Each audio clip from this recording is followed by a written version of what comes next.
Assalomu alaykum azizlarim.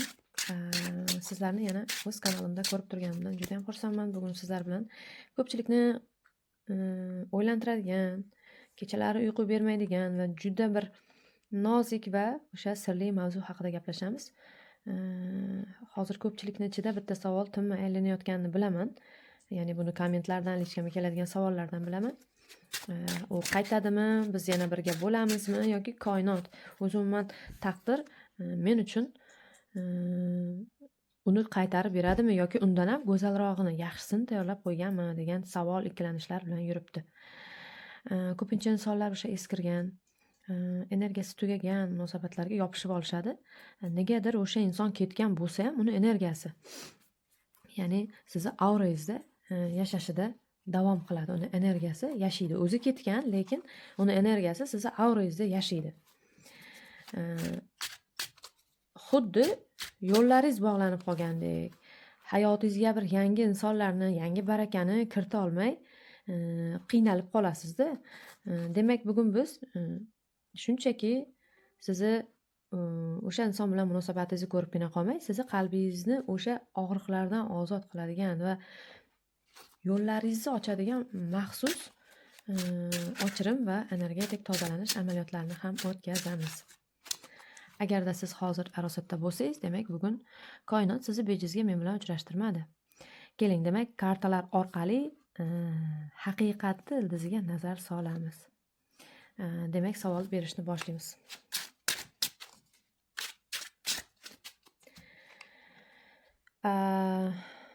Savolimiz: u inson ayni vaqtda siz haqingizda nimalarni o'ylayapti va uni qalbida sizga nisbatan qanaqa hislar qolgan? Ikkinchi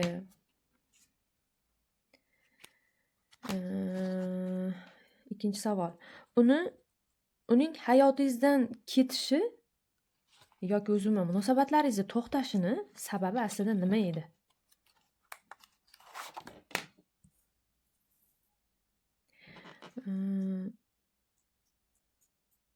O'rtada bir uchinchi shaxs paydo bo'ldimi yoki qandaydir bir tashqi salbiy ta'sirlar bo'ldimi? Shuni bilamiz bu savolda.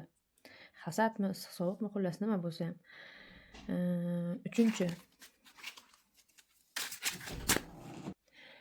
Demak, uchinchi savol: u siz tomon qadam tashlashni, ya'ni sizga tomon yurishni, munosabatlaringizni qayta tiklashni xohlayaptimi? Yaqin orada bir undan harakat bo'ladimi? Uchinchi savolimiz. To'rtinchi: agar u qaytsa, bu munosabatlar sizga baxt keltiradimi yoki yana o'sha eski og'riqlar, eski bir asabiylashishlar takrorlanadimi? To'rtinchi savolimiz bo'ldi.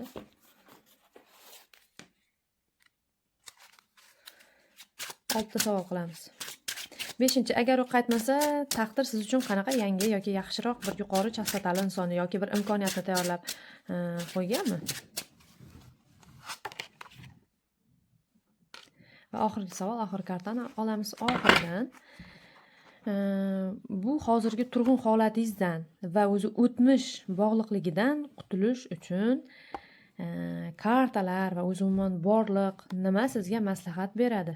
Nima qilishingiz kerak bu holatdan chiqishingiz va oldinga yurishingiz uchun?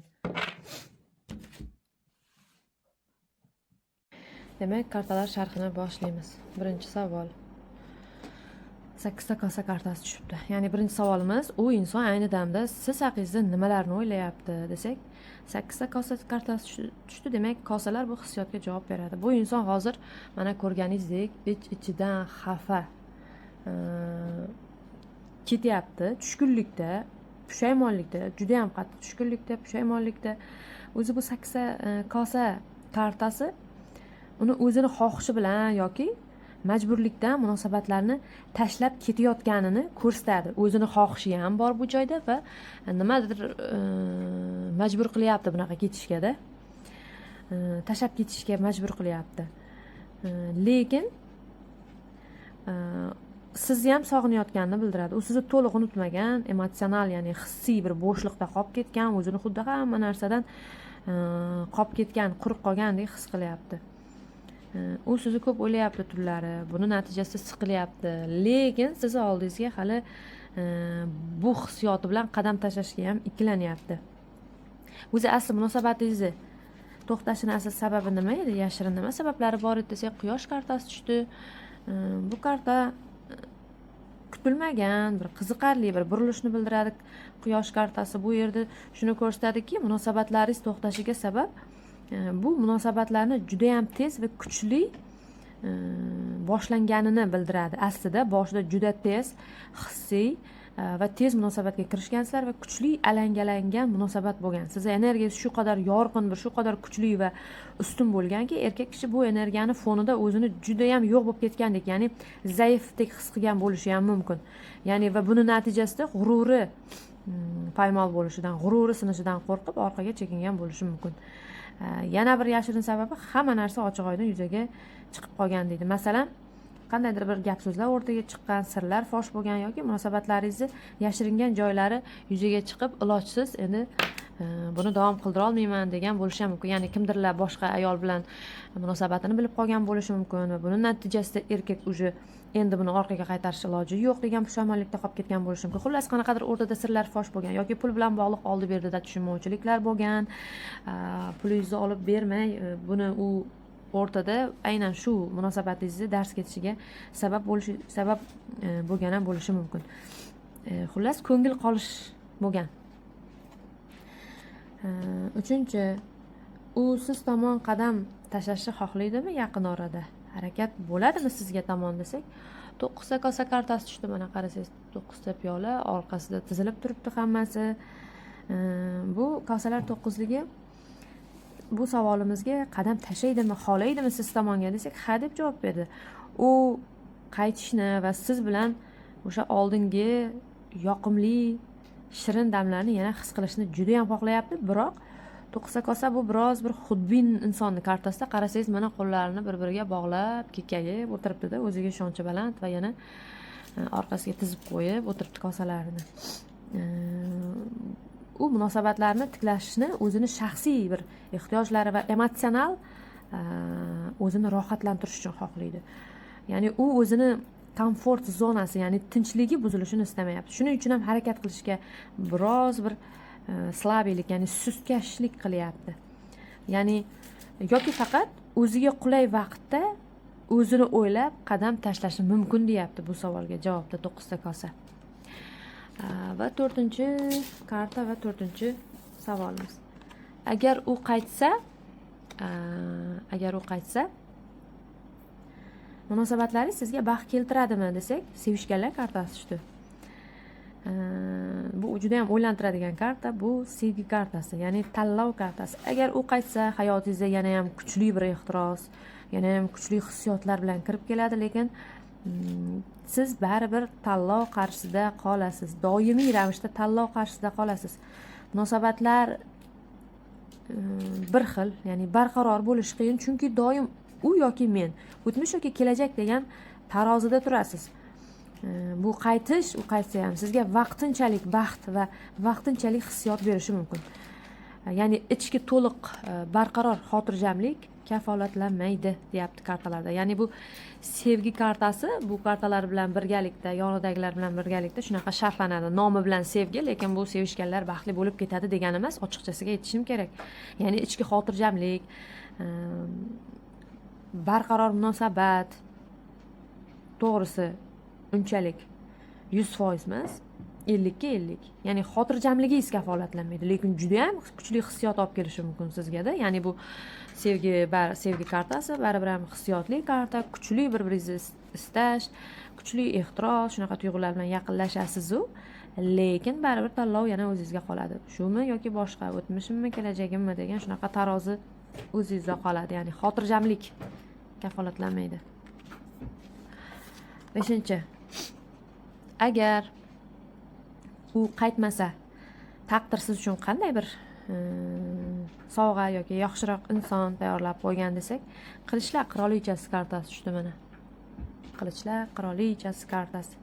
Agar siz o'tmishni qo'yib borsangiz, taqdir sizni mutlaq o'zgartiradi. Siz o'z chegaralaringizni biladigan, his-tuyg'ularga berilmaydigan, juda ham aqlli, mustaqil va bir mag'rur qirolichaga aylanasiz deyapti. Taqdir sizga aynan sizni mana shu yangi bir yuksak chastotangizga mos keladigan, sizni shunchaki o'yinchoq qilmaydigan, so'zda turadigan, jiddiy va yetuk insonni yoki mutlaqo yangi hayot darajasini tayyorlab qo'ygan.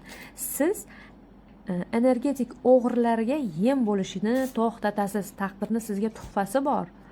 Bu ayriliq sizga qanchalik qiyin bo'lsa ham siz yuksalasiz, ya'ni undan keyin aqlli, jiddiy, o'ziga ishongan, sovuqqon, lekin shu bilan birgalikda o'zini o'yinchoq qilmaydigan ayolga aylanasiz.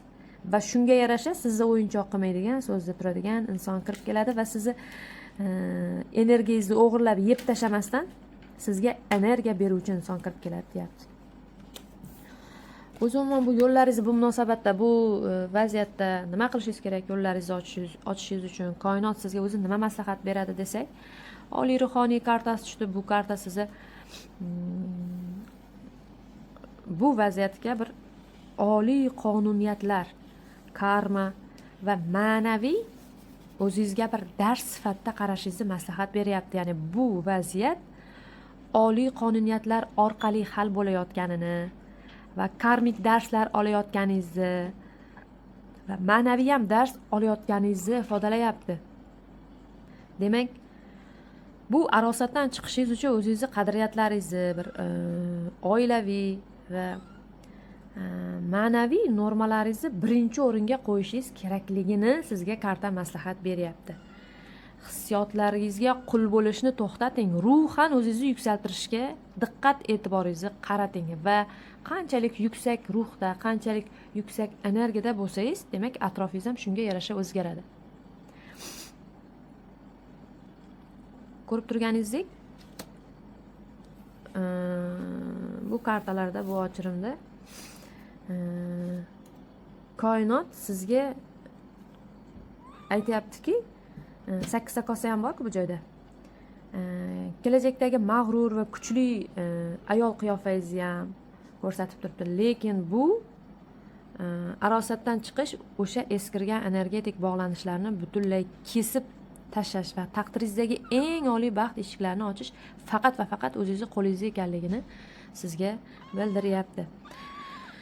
Agar hozir ham siz shu tanlovda turgan bo'lsangiz, shu tanlov nuqtasida qiynalayotgan bo'lsangiz, o'sha insonning energiyasi sizni qo'yib yubormayotgan bo'lsa, ya'ni o'sha insonning energiyasi sizni qo'yib yubormayotgan bo'lsa, men sizga yordam berishga tayyorman. Sizni shaxsiy matrisangiz va taqdiringiz bo'yicha individual ishlaymiz.